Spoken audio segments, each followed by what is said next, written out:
Right. Morning, Marc. How are we? I'm good, thank you, mate.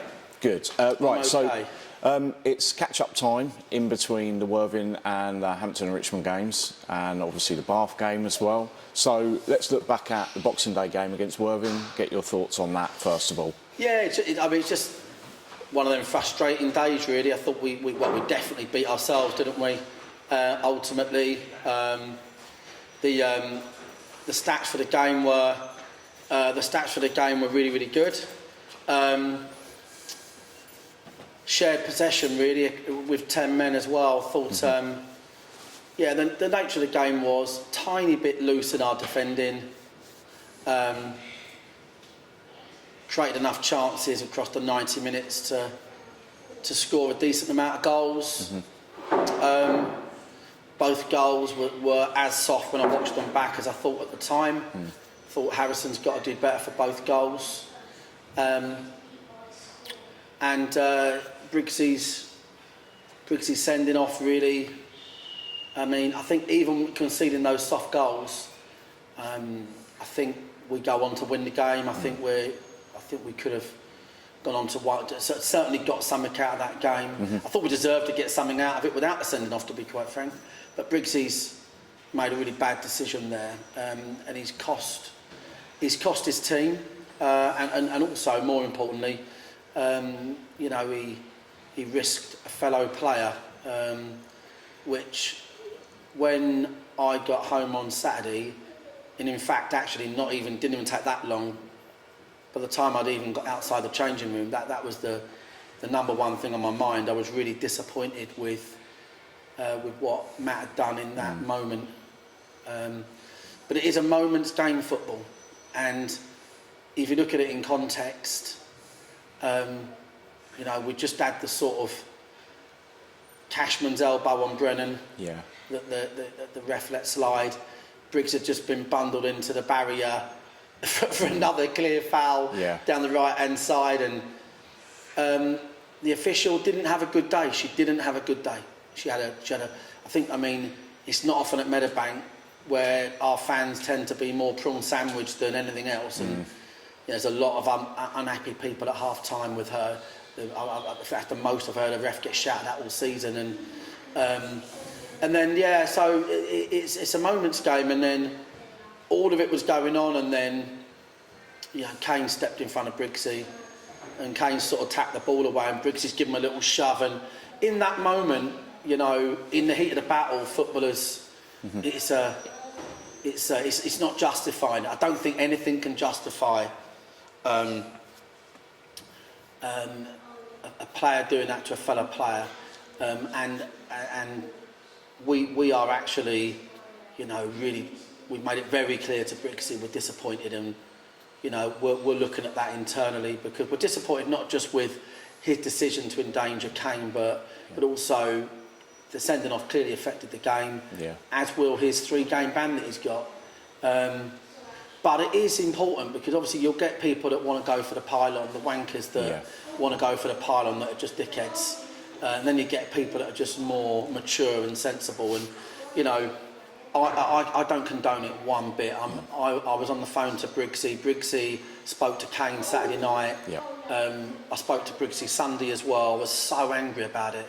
But then when you settle down and think about it as live sport in that moment, and how you look at how people can make rash and bad decisions, and you know, you do contextually understand sort of like, you know, Kane just goes to tap the ball away, and then, you know, and, you know, if you ask Briggsy, he'll say, do you know what, I just didn't think about the barrier. I just thought like I would anywhere else on the pitch. And that is annoyingly, you know, you can understand how players in the moment do lose sight of what they're doing and where they are. Briggs is a top lad. I've got his back 100%. He's been here 9 years. But what he done was unacceptable, because we're very lucky that Kane's all right. But I just wanted to explain how, you know, Briggs himself sees it, and ask those mature, sensible people to understand that in that moment, when you are in the heat of a battle and you give a little shove, you don't. You don't think, oh, this could happen. Yeah. But that does not take away his responsibility in that moment. So it is what it is on the tin. Yeah. We're really glad that Kane's okay. We're even more glad that Kane and the Worthing management team handled it with a bit of class. Yeah. It was a red card, 100%, as was Danny Cashman, by the way. But, just wanted to say thanks to the Worthing sensible supporters and management team. Yeah. And I'm sure that Matt learned from that because he was shaken up, but he's not the victim here. The potential victim was the player. So, but that cost us the game and it cost us the points. But I think we still saw, didn't we, second half? I think we still saw where we're at the moment. Very strong, very fit, very determined. I think, you know, Worthing want the whistle to go, don't they? And they're the ones that I fully expected them. They're great setup. Chris Aggie's done a great job there because whoever went in there after Hinch was, you know, that was, you know, after the Lord Mayor's show, wasn't it? And he's done a great job there stabilising them, signing the right players. And I expected them to do more. And second half, I just thought our aggression and our work rate, and you could really see how hard we've been working. Yeah. And I said to the boys, look, listen, we might lose New Year's Day, we might lose at home against Bath, who knows? But in any football league, you're going to lose matches. You're going to have days that go against you. You're going to have players that make bad decisions, cost you. So in football, you have to learn how to bury that one and then look at things half full. Halfway through the season, 4 points from the summit, 9 teams in a blanket. Everyone's got to play each other.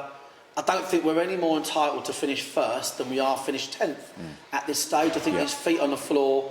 We're rebuilding the team, trying to get players back. But if you stop the clock, sort of 15 games ago, we've been great.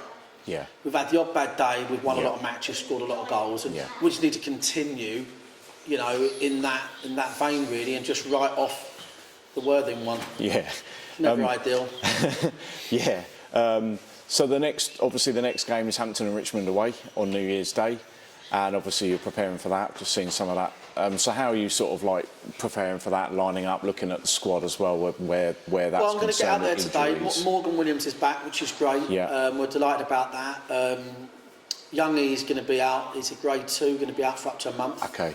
And again, you know, we talk about Briggsy, his red card Saturday, but Youngie went off 10 minutes in. It's just one of them days, wasn't it? But Morgan's back. The boys are out there. Josh Taylor's training today. Josh Brookings training today. I feel like it's good times for us. I feel like, you know, it doesn't guarantee results, but I feel like it's good times for us. I mean, a word on Hampton and Alan Julian, what a job. If the league stopped today, got to be manager of the century. Limited resources, him and his coaching team doing a great job.